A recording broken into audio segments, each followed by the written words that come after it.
As Chicago, Illinois continues its transformation into third world living at first world prices, many law-abiding residents are quickly discovering that their safety is entirely up to them, as Chicago coppers appear to be relegated to just witnessing crime.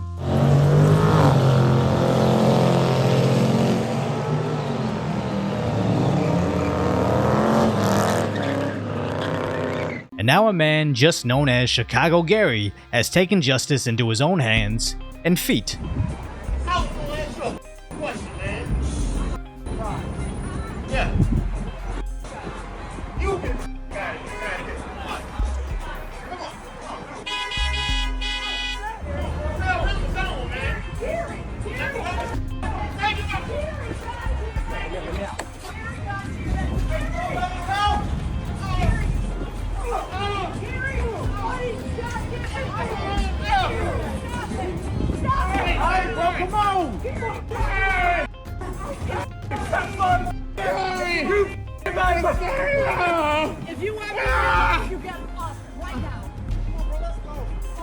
And although I understand why Gary went to such drastic measures, it's still sad to see that PD can no longer be relied upon for safety, as we've covered on this channel how bad crime is becoming in Chicago, and also how thugs only respond to those who are bold enough to stand up for themselves. Because just compare that guy's posture to when he thought Gary would back down, to when he realized that Gary wasn't backing down. And although not all of us live in lawless liberal utopias, protecting yourself should be a concern no matter where you are. That's why it's great that Private Internet Access sponsored this video. They provide the best VPN for your computer, phone, or whatever devices you're accessing the internet with, as a VPN helps protect your online data from hackers, the Wi-Fi admin, or anybody that wants to track what you're doing on the internet. Because going on the internet without a VPN is like sitting in a coffee shop with your screen projected on the wall, just broadcasting everything you're doing to anybody that wants to see. But not only that, it also allows you to connect to your favorite streaming services as well, as oftentimes these apps, including YouTube, will limit access to certain content by country. So let's just say I want to watch a TV show that's currently not available for streaming in the US. Using their Chrome extension, I can switch my IP address to a country that does have the film available with just one click. And not only that, I can also block access to my camera, microphone, even location, all through their simple, easy-to-use extension, which is insanely helpful, as now you can use private internet access on unlimited devices. So click my link in the description to get 83% off and 4 months free of private internet access.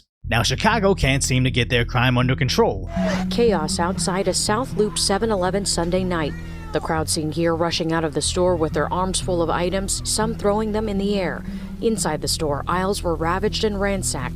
Because their mayor, who previously called to defund the police, only cares about not calling these criminals mobs. That's not appropriate. We're not talking about mob actions. I didn't say that. Hold on a second, okay? Respectfully.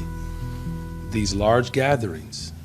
So now their auto thefts are skyrocketing, while straight auto thefts are significantly higher, according to data obtained tonight by the ABC 7i team. And their mayor's solution is to sue Korean automakers for making easy-to-steal cars, which really goes to show how brain-dead these people are. And not only the mayor, I'm talking about anybody that would still support him after all this nonsense, because I'm certain Korea could make vehicles that have no locks and with the keys just built into the ignition, and Korean cities would still have less auto thefts than Chicago. But no, it's just easier for the mayor to blame Asian automakers, and maybe that's because he didn't know there was a difference between Hyundai Koreans and rooftop Koreans. I guess we all look the same to him. But Chicago's problems don't stop with the Koreans, as their migrant crisis is now overflowing their airports and even their police stations. And 150 migrants that call this their homes.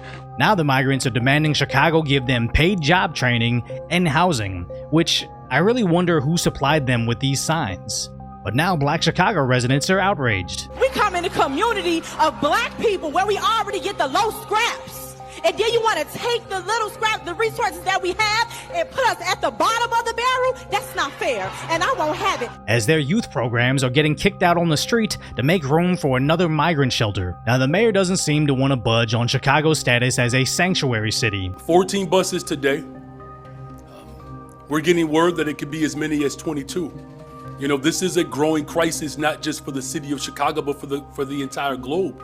The population shift that we are experiencing as a result of the failure of federal policies is now impacting the people of Chicago in a very dramatic way. But plans to visit the border as if that will somehow solve anything, and blames his ineptitude on being a dad. Look, I'm still running a major city. I have children who attend schools who have soccer games, y'all. You know, you all are asking me as if I'm not a parent in this city, with a black wife raising 3 black children on the west side of the city of Chicago. So he does somewhat have a valid point in the sense that a lot of major cities have mayors that have babies, but only Chicago has a mayor that is a baby, as literally every metric that measures quality of life for both citizens and non-citizens of Chicago is tanking. And to recap, his responses have been defund the police, don't call them mobs of criminals, they're large gatherings, stop complaining, I have a family, and the cherry on top, even though I can't fix the problem, I'm gonna go run to a red state for a while. Because sadly, the migrant crisis in Chicago can only get worse, as after Hamas made very serious statements for Friday, Chicago seems to already have thousands of pro-Palestine supporters that celebrate the attacks.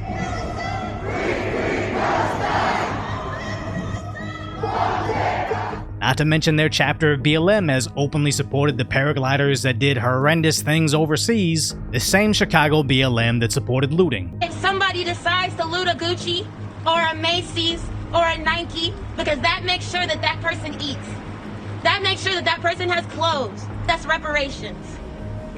That is reparations. So much that Walmart has now closed several locations in Chicago, and the mayor's response is, let's open government-run stores instead, which I think this ultimately reveals what their endgame has been this entire time: communism. And I say this somewhat jokingly, but also, where's the flaw in that logic? They disarm their community, use crime to make capitalism impossible, imported an entirely dependent lower class, and now seek to create a system completely run by the government. But to be fair, Chicago does seem to be safe from mean tweets. And that's what this all comes down to. People always think they can be on the right side of social justice until it turns on them. It reminds me of this old video from the BLM riots in Chicago. Why are you on your side?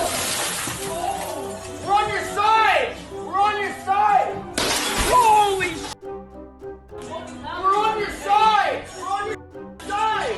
And those kids in that apartment can represent any number of people. Liberal voters getting exactly what they voted for, liberal mayors watching their own policies destroy their political careers, or basically anybody that thinks the powers of social justice won't hesitate to destroy them next. And unfortunately for them, not everybody has a Chitown Gary to save them. So if you appreciate my concise, lighthearted commentary on the tragic status that is today's reality, hopefully I've earned your subscription, then go check out the video on how vigilantes in Los Angeles are doing what the cops can't.